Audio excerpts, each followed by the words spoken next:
Composite number पढ़ना है हमें यौगिक संख्या। तो यौगिक संख्या क्या है, देखो ये देखना यहाँ पे।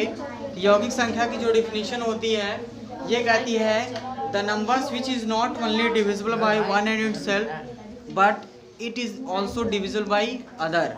यानी कि कहता है कि वे संख्याएं जो सिर्फ एक और खुद से नहीं विभाजित होकर के किसी और भी संख्या से विभाजित हो जाती हैं, ऐसी संख्या को हम कहते हैं यौगिक संख्या। यानी कि हमारा क्या है, कंपोजिट नंबर। आ गया समझ में? इसी को हम क्या कहते हैं, composite number. The numbers which is not only divisible by one and itself but it is also divisible by other. आ गया समझ में? यानी कि इसके डिफिनीशन लिख सकते हैं, the numbers which is not, the number which is not, यानी कि इसका डिफिनीशन है विच is not exactly divisible by, which is not exactly divisible by, यानी कि यहाँ लिख लिया एग्जैक्टली डिविजिबल बाय, यानी कि क्या, वन एंड इटसेल्फ, यानी कि हमने लिख लिया वन एंड इटसेल्फ, बट यहाँ लिख देंगे, यानी कि रीजन हो गया ना, but it is also divisible by others. यानी कि हम लिख सकते हैं but it is also divisible bye, यहाँ तक लिख लिया, ऑल्सो डिविजिबल बाय अदर। आ गया समझ में? कोई दिक्कत? अदर्स यानी कि यह दूसरे से भी विभाजित हो जाती हैं, यानी कि ऐसी संख्याएं जो एक और खुद के सिवाय भी किसी दूसरे संख्या से विभाजित हो जाती हैं, इन संख्याओं को हम कंपोजिट नंबर कहते हैं, यौगिक संख्या कहते हैं, संयुक्त संख्या भी कहते हैं। समझ में आ गया? कोई दिक्कत? यौगिक और संयुक्त का मतलब भी सेम है, कभी कभी कंपोजिट की जगह पे कंपाउंड लिखता है। समझ में आ गया? कोई दिक्कत? कोई प्रॉब्लम? यहाँ देखना एक और डिफिनीशन होता है, कहता है the number which have minimum 3 factors, यानी कि ऐसी संख्या है जिसके पास कम से कम 3 फैक्टर हो, उस संख्या को भी हम कह सकते हैं कंपोजिट नंबर। डिफिनीशन ये भी हो गया है हमारा। यानी कि इन अदर वर्ड्स हम कह सकते हैं the numbers which have minimum 3 factor, यानी कि हम कह सकते हैं दूसरा डिफिनीशन है द नंबर विच हैव, यानी कि हम कह सकते हैं विच हैव मिनिमम 3 फैक्टर्स। आगे समझ में? विच हैव मिनिमम का मतलब होता है कम से कम, मिनिमम 3 फैक्टर्स। कोई दिक्कत? कोई प्रॉब्लम? यहाँ तक हो गया 3 फैक्टर्स। आगे समझे? Is also called composite number. 3 factors is also called, यानी हम कह सकते हैं is also called composite number. Any problem? कोई दिक्कत? यहाँ तक क्लियर हुआ? कंपोजिट नंबर यहाँ तक हो गया ना? अब यहाँ देखना एग्जाम्पल ऑफ कंपोजिट नंबर लेके चलते हैं। एग्जाम्पल ऑफ हमारे पास कंपोजिट नंबर क्या क्या होते हैं, यहाँ देखना कंपोजिट नंबर 1 डिजिट के पहले लिखेंगे। 1 डिजिट्स ऑफ कंपोजिट नंबर कौन कौन है? आगे समझिए, मान लो 1 डिजिट्स ऑफ कंपोजिट नंबर हम लेके चलते हैं, तो 1 डिजिट का कंपोजिट नंबर क्या है, यानी यहाँ लिख लिया मैंने 1 digit of composite number, 1 digit of composite number, यानी कि एक अंक की कंपोजिट संख्या, कंपोजिट नंबर। यहाँ देखना, यानी कि एक अंक की कंपोजिट संख्या लेके चलते हैं, यानी कहा गया है जिस संख्या के पास कम से कम 3 फैक्टर हो। क्या हो? 3 फैक्टर हो। पहला एक, दूसरा वो संख्या खुद, तीसरा एक और वो खुद के बीच में। आगे समझ में?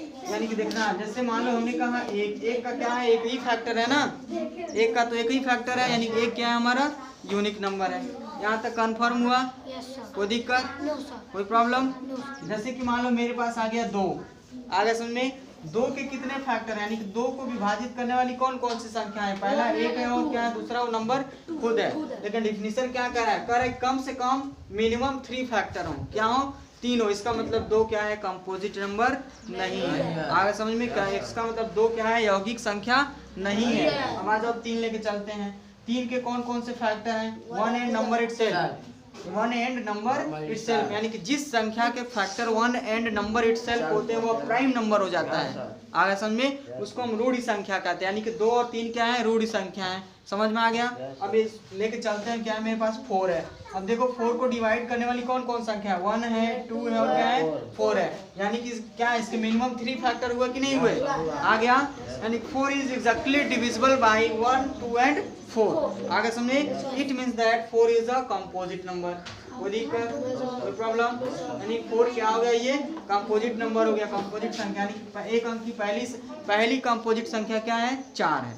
आगे समझ में, कोई दिक्कत, कोई प्रॉब्लम? एक अंक की पहली कंपोजिट संख्या क्या है, 4 हो गया। अब देखो, अब 4 के बाद हम आते हैं, अगला हमारा क्या है, 5 है। तो देख रहे हैं 5 को डिवाइड करने वाली कौन कौन सी संख्या है, 1 है और 5 है कि नहीं है? 1 और 5 के सिवाय और भी कोई संख्या है, इसका मतलब 5 क्या हो गया, prime number. The number which है minimum 2 factors are called prime number. The number which है minimum 3 factors are called composite number. जिस नंबर के पास सिर्फ 2 ही फैक्टर्स हों उसको हम कहते हैं प्राइम नंबर। जिस नंबर के पास कम से कम 3 फैक्टर हों उसको हम कहते हैं कंपोजिट नंबर। यानी कि ये क्या हो गए, कंपोजिट है कि क्या है, प्राइम है, प्राइम है क्योंकि 2 ही फैक्टर है। अगला मेरा बनता है 6 लेके चलो। 6 देखो किससे किससे कटने वाला है, 1 से कटेगा, 2 से कटेगा, 3 से कटेगा और नंबर इटसेल्फ। यानी 6 के पास कितने फैक्टर हैं, 4 फैक्टर हैं। यानी कि 6 क्या हो गया हमारा, कंपोजिट। दूसरा कंपोजिट नंबर क्या है, 6 है। यहाँ तक क्लियर हुआ। अब 6 के पास 7 क्या है हमारे पास, 7 प्राइम नंबर है क्योंकि 7 1 और 7 से कटेगा। कोई दिक्कत? अब मान लो 7 के पास हम आते हैं 8। अब 8 किससे किससे कटेगा, यहाँ दिखना, 1 से कटेगा, 2 से कटेगा, 4 से कटेगा, 8 से कटेगा। यानी 8 के पास कितने फैक्टर हैं, 4 फैक्टर हैं। यानी 8 भी क्या है हमारा, कंपोजिट नंबर है। कोई दिक्कत, कोई प्रॉब्लम? अब हमारे पास अगला नंबर क्या है, 9। अगला नंबर 9 लेके चलते हैं। तो 9 किससे, यहाँ देखना, 9 के लिए क्या है, 1 3 और क्या हो गया 9। यानी कि 9 भी क्या है हमारा, कंपोजिट नंबर है। यानी कि हमने क्या किया, यहाँ तक लिख लिया 9। यानी कि लिख देंगे लास्ट वाले को एंड 9। यानी कि एक अंक की जो कंपोजिट नंबर हमारी बनती है वो कौन कौन है, 4 है, 6 है, 8 और 9 है। यहाँ तक क्लियर हुआ। एक अंक की कंपोजिट जो नंबर है कुल कितनी है, 4 है। आगे समझ में, एक अंकों की कुल 4 यौगिक संख्याएं हैं। यहाँ तक क्लियर हुआ। अब आते हैं 2 अंकों की, देखना। अब 2 डिजिट के कंपोजिट नंबर का एग्जांपल मैं आपको देता हूँ। एग्जांपल है आप ठीक उसी तरीके से, यानी दूसरा कह रहा है 1 digits of composite number. Second लेके चलते हैं 2 डिजिट के कंपोजिट नंबर कौन कौन है, यहाँ तक लेके चलेंगे। यानी कि 2 digits of composite number, 2 digits of composite number. कोई दिक्कत, कोई प्रॉब्लम? कंपोजिट नंबर यहाँ देखना, 2 अंकों की कंपोजिट नंबर कौन कौन है। तो पहला देखेंगे 11। अब 10 है, चूंकि यहाँ देखना 10 से लेके चलेंगे। 10 किससे किससे कट रहा है, 2 से, 5 से और क्या है 10 से। तो 2 अंकों की सबसे छोटी और सबसे पहली कंपोजिट संख्या क्या है, 10। क्या हो गया, 10। यहाँ तक क्लियर हुआ। एक अंक की सबसे पहली और सबसे छोटी कंपोजिट संख्या 4 है। एक अंक की सबसे बड़ी कंपोजिट संख्या 9 है। आगे समझ में, ठीक उसी तरीके से 2 अंकों की सबसे छोटी कंपोजिट संख्या क्या हुआ, 10। अगला क्या है, 11 हमारा प्राइम हो जाएगा। समझ में आया कि नहीं आया? उसके बाद से 12 भी हमारा क्या है, कंपोजिट संख्या है। समझ में आ गया, कोई दिक्कत, कोई प्रॉब्लम? उसके बाद से क्या है हमारे पास 14, 13 क्या हो जाएंगे, यानी कि डॉट डॉट डॉट, यानी कि ये संख्याएं कहाँ तक जाएंगी, 98 तक जाएगा, 99 तक चला जाएगा। समझ में आ गया। यानी कि 2 अंकों की सबसे बड़ी कंपोजिट संख्या क्या हो जाएगी हमारा, 99 हो जाएगा। यानी डॉट डॉट डॉट यानी कॉमन लेके ले चलेंगे 99 तक। समझ में आ गया। ठीक उसी तरीके से 3 अंकों की कंपोजिट संख्या होती है। आगे समझ में, 4 अंकों की भी होती है, 5 अंकों की भी होती है, 6 अंकों की भी होती है। समझ में आ गया। जितनी अंक होती हैं उतनी संख्या